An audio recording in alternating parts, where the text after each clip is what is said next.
Do you have a goal? Because the topic we are talking right now about, let's be honest, it's really a luxury topic to talk about. Makes it easier for you, let's say, bear the suffering or just confront certain, let's say, bad situations in your life because you know why you're doing something. So it's not just about, let's say, creating systems or switching your goals. It's also about finding that red line in your life. So even if you're exhausted, even if you maybe don't feel like doing it, even if you cannot find the motivation, you will stand up to do something for your future. Do you have a goal? If you ever had that question in your life, then maybe you came across the SMART method, for example. Or maybe you're thinking about building systems instead of just having a goal. But what if I tell you that there's an actual deeper stage when thinking about goals? Hey, I'm Sakai Inside. I'm a fourth-year Japanese student, and I even have the opposite problem of not having a goal. I'm always studying, even my girlfriend always criticizes me for studying too much, and I cannot even take a break. I study on Saturday, I study on Sunday, I even lose track of time when I'm focused on studying Japanese. It was not always like this. I even had a time where I didn't know what to do with my life and where I also felt kind of lost where to go inside my life. But eventually I ended up here having this goal now. But how did I end up here and what is the crucial element that many people miss when thinking about their goal? In my case, I would say having a core is really important. But to tell you what having a core means, or let's say finding your core, we need to talk about the common methods that I explained in the beginning, like SMART goals or systems, and then I will tell you what they are lacking and what you can learn from this and how you can find your goal. So yeah, let's get started. So let's talk about the SMART method. If you already thought about creating a goal, then maybe you already came across the SMART method. It's pretty known across YouTube and the internet, but let me just give you a brief overview for the introduction of this video. So basically every letter in SMART has a meaning. So the S in SMART stands for specific. Let's just take an example like for my goal, I want to be able to speak Japanese. This is not pretty specific, right? Because when am I able to speak Japanese? If I can talk to, let's say, someone at the supermarket, or if I can talk to, let's say, my friends, or maybe if I can speak Japanese in a work environment. You see that it is pretty vague and pretty subjective when someone is able to speak Japanese. So, for example, to make it specific, I could make a goal like being able to speak 30 minutes of Japanese with my friends, because there I can really know if I achieve this goal or not. And this is pretty good way to kind of determine your goal more. So let's get to the M of SMART. And the M basically means measurable. So in other words, you need to be able to keep track if you're reaching your goal or not. By making the goal specific in the beginning, so to be able to speak 30 minutes of Japanese to my friends, I also made it kind of measurable, right? Now I can talk 5 minutes in Japanese to my Japanese friends. And then I see maybe after 3 months I can even talk 10 minutes of Japanese to my Japanese friends before I need to switch to English, for example, or use a translator. So by having a kind of measurement, in my case it's minutes, you can kind of get a more clear view of how you're progressing and how fast you're progressing and even if you're progressing. So let's get to the third point of SMART, and A means attainable. And attainable means, is it even possible for me to reach this goal? So for example, if I say that I want to speak 30 minutes of Japanese to my Japanese friends, if you consider that the normal conversation is usually more than 30 minutes, this can be attainable. If I would say something like, yeah, I want to be able to speak just Japanese to my Japanese friends for, let's say, 300 hours. This is not really possible, right? So it's nothing that should be attainable for me or that I could attain, let's say.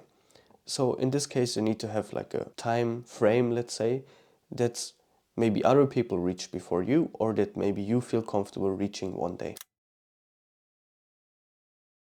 And now we get to the R of SMART. And that is also where I see kind of a problem or like, let's say, a lack of explaining. And R means relevant. And basically relevant just asks you, is the goal relevant to you?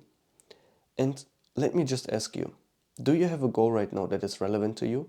And if you said yes, Why is that so? So you see, relevant is a really hard thing to grasp, right? What is relevant? How can something be relevant? And that is something that I want to give you the solution for by finding your core.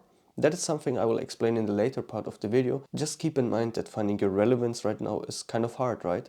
But I will give you the solution right at the end of the video, so just let's finish the SMART goal method.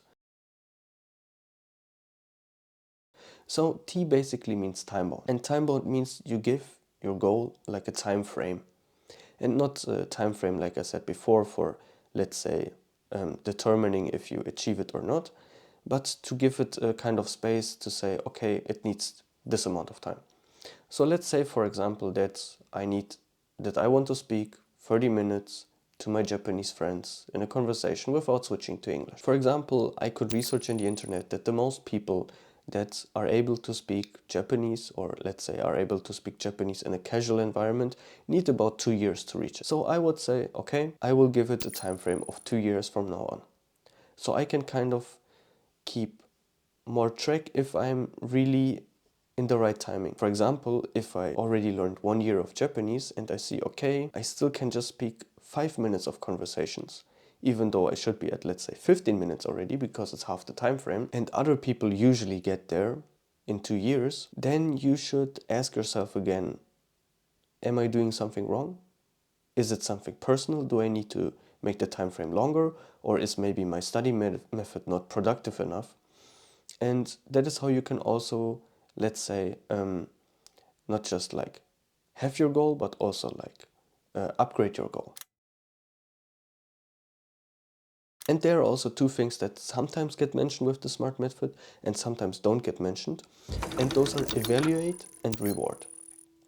So basically, like I told you now, while you have the goal, you always kind of evaluate your goal. So is the time frame still good? Can I learn it in 2 years or in 1 year? Do I need 3 years? And so on. So you keep updating your goal. And then there's another thing that's called reward. And it basically tells you to celebrate milestones.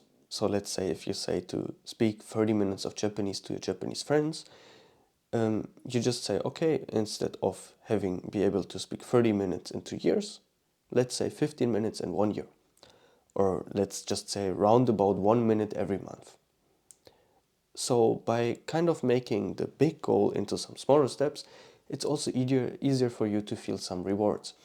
And basically this is a really good method to find a goal in your life. If you really don't have any goal in your life, and I would strongly advise you to find a goal in your life, because having a direction in your life or having a kind of, let's say, purpose makes it easier for you, let's say, bear the suffering or just confront certain, let's say, bad situations in your life, because you know why you're doing something. So even if you're exhausted, even if you maybe don't feel like doing it, even if you cannot find the motivation, you will stand up to do something for your future. But that is the problem, because I mean, I could do the goal for, let's say, gain 30 kilograms because I'm a really slim person, but that doesn't have any relevance to me. There's also another thing that was talked by some people, also one person that is called Ali Abdal, if you know him, and he talked about systems instead of goals. So let me just first introduce you into systems instead of goals, because I think this is a pretty smart way to think about goals. Before I introduce you in the problems of systems versus goals and the SMART method I explained to you earlier. So let's just dive into systems. So what is the difference between a goal and a system? So a goal is basically there to give you a direction in life. So in my case, if I want to be able to speak 30 minutes of Japanese to my Japanese friends, then this can give me a direction, because I know to speak Japanese, I need to learn Japanese, right? And also I need to focus on speaking instead of, let's say, reading or writing. And a system is there to, let's say, give you a progress compared to your past self. So let's say, for example, the example we had just right now, I don't have control about if I can be able to speak 30 minutes just Japanese to my Japanese friends in 2 years. Maybe I will reach that goal like other people, maybe I will not reach it in time. And that is the problem with goals, because you basically create a, let's say, assumption how things will turn out. But you know, if you think about the future, most of the times things don't turn out how you want them to turn out, right? Or how you expect them to turn out. And that is where some feelings like self-doubt or unhappiness can come. And that is why you need systems. So for example, instead of just having my goal of being able to speak 30 minutes of Japanese to my friends, I can create a system to, let's say, try to speak 3 minutes only Japanese to my friends 3 times a week. And you see, the thing there is, I'm not connected to if I'm able to speak 3 minutes of Japanese, but I can say if I try to speak 3 minutes, and if I just say set a timer to 3 minutes and then really try to do it the whole 3 minutes, then I finished my, let's say, my short goal, and I can get a kind of more rewarding experience, because I cannot have control over what will happen if I start to speak Japanese, but I can have control over what I will do to reach that goal. And that is the thing with systems. So instead of making assumptions about the future, you try to create a clear schedule, let's say. I can give you another example. So I'm doing YouTube videos, for example. Instead of saying I want to reach 30,000 subscribers in 1 year, which I don't really have that much control about, I can say I want to post 1 to 3 videos every week. And by doing this, I can manage to post videos. If I get subscribers, if people watch the video, I don't have control about. But I can have control about what I do. So that is a good way to have systems. Let's go to the thing you're waiting for since the beginning of the video, and that is what I called finding your core. And to tell you about finding your core, I kind of want to tell you my own story just a bit. Of course, I will not dive into deep because it will not interest you, but by telling you that story, I think you can also kind of understand more where the problem with the relevance of the SMART goal lies, and maybe what the system versus goals method kind of lacks. When I was around 12 and 13, I was really interested in philosophy and psychology. Because I don't know, before 12 and 13 I was just doing everything that everyone was doing, just going to school and then maybe playing some football after school. But soon I started to ask myself questions like, what am I interested in? Or what am I doing and why am I even doing these kind of things? And I know I'm kind of fast to think about these, let's say, philosophical questions, but that's just a part of me. So I started to be interested in philosophy. I read many books from Nietzsche and Kant. You maybe know that even German philosophers are pretty popular. So in my case, I'm a German. I kind of enjoyed to be able to read it in my own language. If you were interested in philosophy already, you know that it is a pretty, let's say, it's like a science inside your mind. So I kind of didn't get enough answers by just reading philosophy, and I wanted to have more clear answers to my questions. So that's when I started to be interested in psychology, because psychology actually has experiments that they do, and you really have scientific data you can look at and, let's say, really see how, let's say, consciousness looks like. You don't think about it, you really can see it on a scan of the brain and so on. And that's when I got, let's say, interested in psychology. And I read many books about psychology, I read many things about like neuropsychology, and then I decided to start to study psychology. But I still didn't get every question answered. And if you would take the SMART goal, at that time I had a pretty smart goal, let's say. I wanted to get my bachelor in psychology. I wanted to finish it. At that time it was about 4 years. And you can see that if you look at this goal, it's pretty smart. But it was not relevant to me. At that time I couldn't wake up. I didn't want to wake up. I didn't want to go to university. I just kind of felt like it's not the right thing. And I kind of had a, let's say, feeling in the gut that this is not the way I want to go in my life. So I was spending much time with writing diaries and, let's say, meditation to kind of think about myself. And that's where I realized I need to find my core. Eventually, I ended up studying Japanese. And now you maybe think, wait, but Victor, you went to psychology and then to to you went from philosophy to psychology and then finally started to study Japanese, but there's no common point in it. You just every time switched your goal, right? But eventually the reason why I started to learn Japanese was because I wanted to learn about different cultures. Because when I studied philosophy, I didn't get the answers for just thinking. When I studied psychology, I didn't even get the answers to actual experiments. So I thought to myself, I need to talk to people from other cultures, from other backgrounds, to kind of broaden my mind and to answer my questions. And I decided to study Japanese because if you look at Germany, Japan is pretty far away. And I think they have a pretty, a culture that has some, let's say, common points, but in the base and in the core of the society, they're pretty different.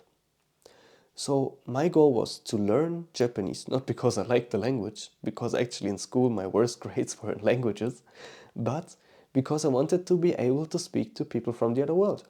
I wanted to ask the Japanese people, why do you work so much? What is the reason why you should work so much? Or I wanted to ask them, why are you focused on a group of people instead of an individual person? And those were questions I wanted to have answered.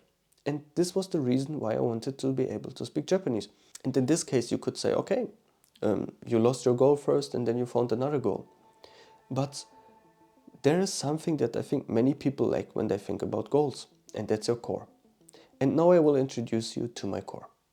So basically, if I think about philosophy and psychology and learning Japanese, those three topics always have in common that I want to, let's say, upgrade my thinking or broaden my mind, or let's say, broaden my worldview. And that is always something I really like to do. I like to learn from other people, from books, from my environment, and use this knowledge to kind of upgrade myself. And that is something that I always love to do. I always like to upgrade myself. I always like to find out new things and find out how things work and then find out what I can learn from this. So this constant desire of upgrading myself is something that will never go away in my life. And that is what my core is.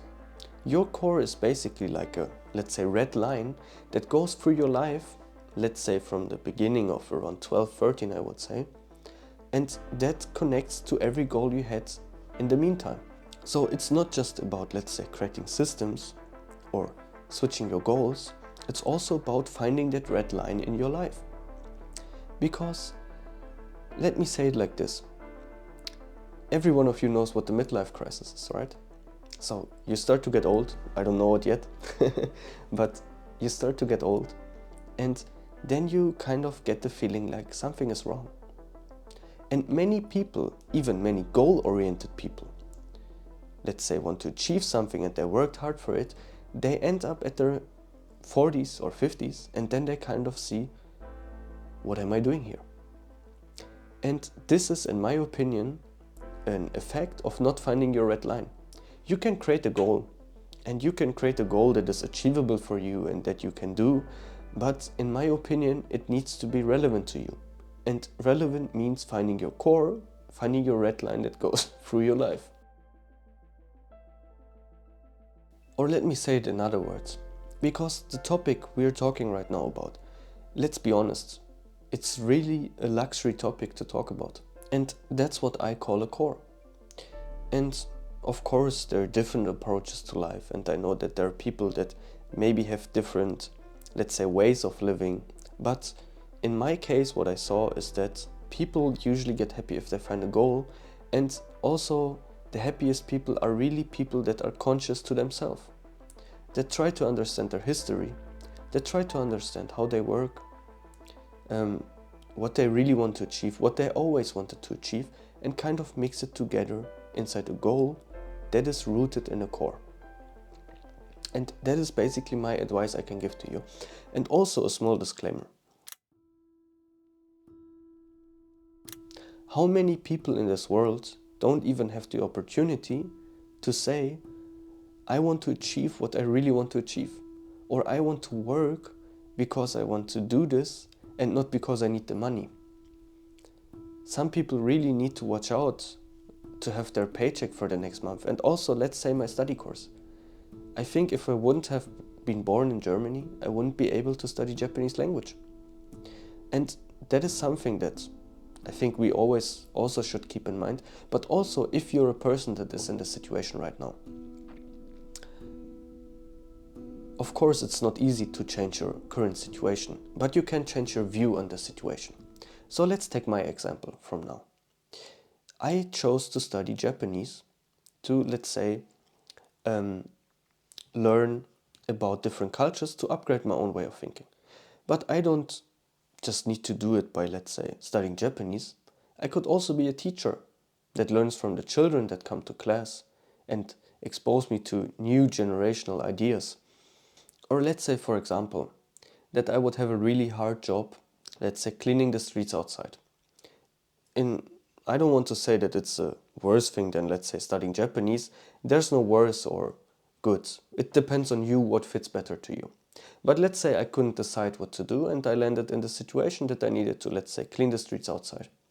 And in this case, let's say by finding certain tactics to clean the street faster or clean the street even better, that is something that, let's say, aligns with my goal of always upgrading myself.